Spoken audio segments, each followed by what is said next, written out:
Oke, assalamualaikum warahmatullahi wabarakatuh, serta salam sejahtera untuk saudara-saudaraku para petani sawit pemula ya, khususnya dimanapun rekan-rekan berada. Nah, ini di depan saya ini, di samping saya ini ada kentosan rekan-rekan. Jadi ini yang saya akan kupas kali ini di video kali ini. Ini adalah salah satu anakan yang tumbuh ya dari brondolan. Kenapa ini bisa terjadi rekan-rekan semua, dan apa sih sebenarnya dampaknya kalau kentosan ini kita biarkan berada di piringan? Nah, jadi simak video ini sampai habis.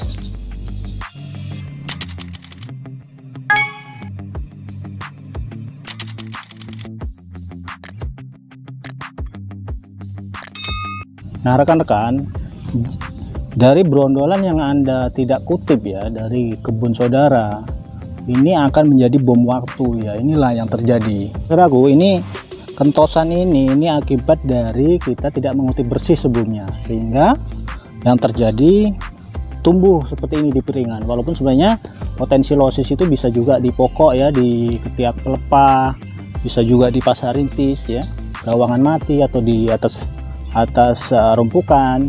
Tapi saya bicara kali ini di piringan. Nah, kalau di perusahaan biasanya itu karena faktor pusingan yang tidak terjaga, sehingga pemanen pada saat buah itu sudah menjadi overwrap atau empty ban, mereka kewalahan untuk mengutip brondolan, sehingga yang terjadi banyak brondolan tidak terkutip bersih. Tapi kalau kita bicara pada petani sawit yang kemungkinan ya areanya yang tidak terlalu luas ya, mungkin kalau ratusan hektar bahkan mungkin mencapai 1000 boleh lah ya. Tapi kalau hanya beberapa kapling, saya rasa karena mungkin tidak jelinya rekan-rekan petani ya, pada saat panen ada yang ketinggalan, sehingga pada saat buah itu menjadi overwrap, brondolan tidak bisa terkutip bersih, akhirnya seperti ini.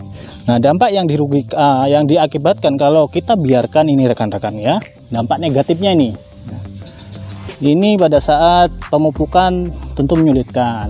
Nah, dalam artian gini, mau menebar pupuk kalau piringannya penuh seperti ini gimana? Dan ini juga kentosan kan akan tumbuh ini, dia butuh unsur hara, pastinya juga akan berkompetisi dengan pokok sawit yang ada. Nah, itu terus bila Anda panen, brondolan jatuh juga kan. Pada saat TBS jatuh, brondolan ada di sini, sementara di piringan dipenuhi dengan kentosan seperti ini, tentu akan menyulitkan dalam mengutip brondolan. Nah, di luar itu juga rekan-rekan, sisi lain, kalau ini terlalu penuh ya, lebat, ini juga potensi hama tikus pun senang di tempat-tempat semak-semak atau tempat-tempat yang memang tidak terawat. Itu salah satunya juga. Nah, bagaimana cara mengatasinya ya? Mungkin nanti yang lain bisa berbagilah pengalaman apa dampak negatif yang ditimbulkan kalau ini biarkan di piringan. Karena banyak rekan-rekan yang master-master di dunia persawitan ya, mungkin berbagilah, nanti tulis saja di komentar supaya rekan-rekan petani sawit di seluruh Indonesia ini, khususnya untuk pemula, paham lah. Nah, cara untuk membasminya rekan-rekan, saran saya ya, itu bisa dengan cara manual ya. Kita bisa mencabut ini aja, sebagian tidak ikut sama akarnya, biasanya bisa didongkel. Nah, kalau macam ini masih bisa lah ya. Nah, kita bisa letakkan di ini, di atas pelepah kering.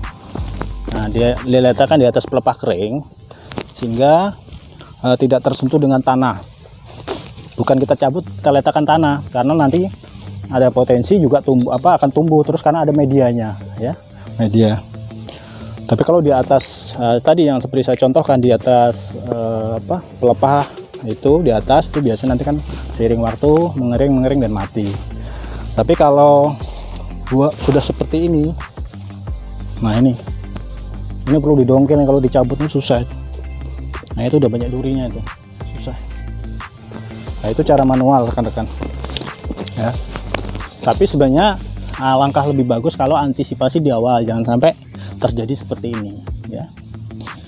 Terus untuk cara kimia, nah kalau cara kimia ini kita bisa menggunakan bahan kimia ya yang mengandung glifosat, itu biasanya konsentrasi 0,15%, itu digunakan untuk membasmi ini. Banyak kalau produknya saya sebutkan mungkin nggak etis lah, banyak itu untuk membasmi gulma ya, menggunakan bahan kimia ya.